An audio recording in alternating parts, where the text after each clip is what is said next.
Alright, hey guys, welcome back to another video, and today we have another dev talk video. And the devs were speaking on tributes, UI, women issues, and more. So I also have a lot of dev videos on my channel. I have ones that are longer, when they're like bigger discussions. We look over threads, we look over Reddit posts, all that type of stuff. I have ones that are kind of shorter, like this one, where I just kind of go through a couple of points that the devs made and replies that the devs made, and we go from there. If you do like this type of info and you want to keep up with Bannerlord and also a couple other games that I do cover, go check out the channel, go check out the other content, you know what I mean? If you do like this, you'll probably like that. Also, the link to the official forums for Bannerlord will be down below. This is where most of my posts and replies that I do get from the devs, this is where they come from. If you want to go join the forums, you know what I mean, join the conversation. You might even see yourself in a video of me, you know what I mean, doing a discussion, right? But yeah, the link to that will be down below. Also, like always, I have a script. Everything that I say, all the links that are stated, is going to be on the screen right now, and it's also going to be down below in the description if you want to read it, translate it, whatever you want to do. So without further ado, here we go. First, we have a player making a post about there being too much women in the game, and it has sparked quite some controversy and memes on the forums, but it did get a reply from the devs. So the devs state that in this game, you need both a woman and a man for reproduction and to make heirs.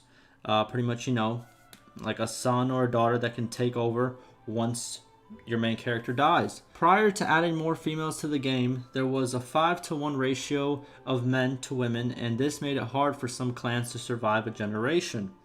The addition of female characters, which we received, I think, like a good 2 months ago, helped with the problem, and more will be added in the future if needed.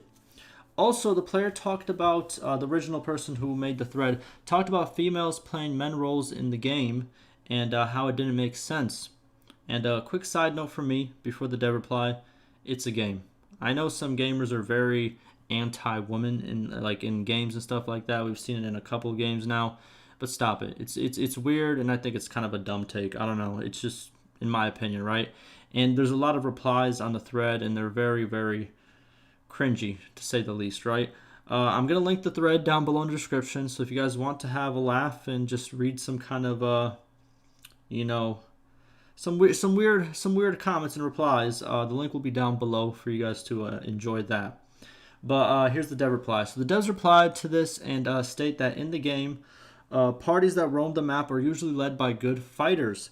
And a majority of men in this game fit that role, but also women fit that role as well, as they should. There was a lot of, you know what I mean? If we're talking even historically accurate, like this player states, right? There was, in maybe not in all cultures, but in a lot of cultures, there were a lot of women that also, like shield maidens and stuff of that nature, that were good in combat as well as men. You know what I mean? It wasn't too crazy to think about that as well, right? But yeah, just cut it out. You know what I mean? Like, the women could be in the game doing the same stuff as men. It's all right. It's not the end of the world. It's a game. Calm down. All right. Second, we have a player showing the devs 3 different issues in the game currently. The first one, pretty much all these issues are UI related as well. So the first one is about not being able to see all your companions in the smithing screen if you exceed a certain amount of companions. The devs stated they previously fixed this for the governor selection screen, and that they will fix this for the smithing screen as well as soon as tomorrow. And this was posted yesterday, so therefore it should be done by now. Probably added internally, but will be added in the next big patch, right? The second issue being that the sort by yield option in the smithy does not stay permanently on and will change after each weapon that is smelted. The devs say that this does not look like a hard change to do, and they take notice of this change. The third issue being that you can smelt your locked weapons by accident, and the player suggests to remove locked weapons from the smelting screen. The devs say that this wouldn't be the best fix, but the issue will be brought up internally, and pretty much, you know what I mean, a resolution will be found. For the last issue, personally, I think the best solution is a secondary confirmation screen for pinned weapons.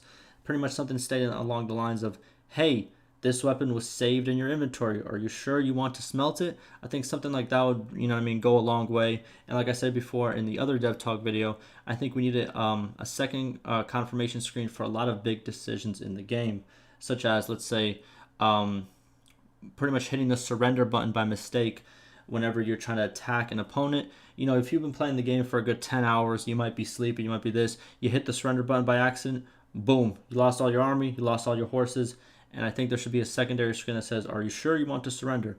And stuff of that nature. I think we should have a lot more confirmation screens in the game.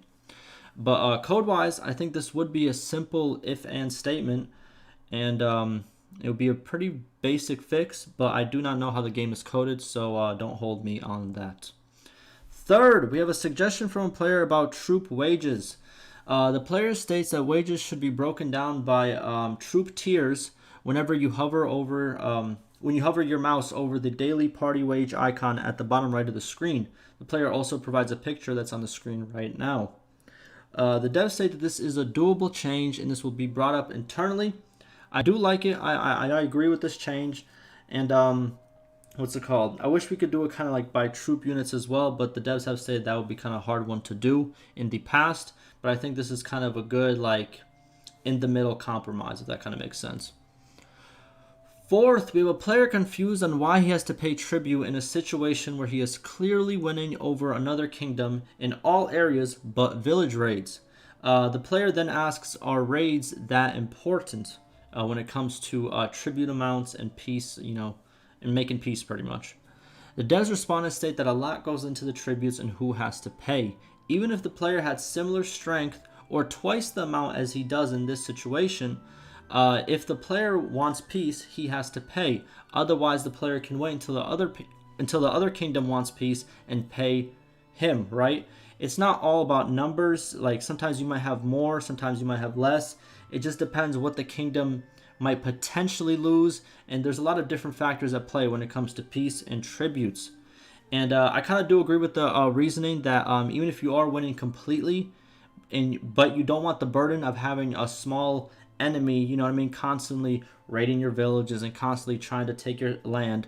If you want to make peace with that enemy, regardless if he's even a tenth of your size, unfortunately you're going to have to pay. Otherwise, if he doesn't want to stop just raiding your stuff, he's not going to pay you because you decide you want peace with him, if that kind of makes sense, right? But yeah, that's pretty much all these statements and replies for now. And if anything new comes up, I will make a video and keep you guys informed. Lastly, I'm going to end this video in the same way in most of my update and dev talk videos. I want to thank the developers for staying active and bringing good changes. It's getting close to the end of the month. I think that we are going to get modding tools this month unless they postpone it. But I think they are gearing up for a big patch either this week or next week, because we haven't heard anything from them. And usually when we don't hear anything at the beginning of the week, that kind of means that they're finishing up whatever they're kind of doing, if that kind of makes sense. But yeah, I'm excited. We'll see if it's this week, if it's next week. Don't hold me to it. They said it would come this month, so we'll see how that goes. Also, I have a video on how you convert your game to any other patch released. So if you are having problems on the current patch, check out the video below. And it's very simple. Or even if you want to get to the current patch and you're on a different patch and you're stuck, it's a very simple video, simple tutorial, and it'll get you to where you're going. Also, I did start a Patreon. It's nothing crazy. I'm using it for basic support. There's no paywalling. My content will always be free. It's just another way to support me in what I do further. So check that out below if you want to. And hopefully this video is informative. And like always, stay safe.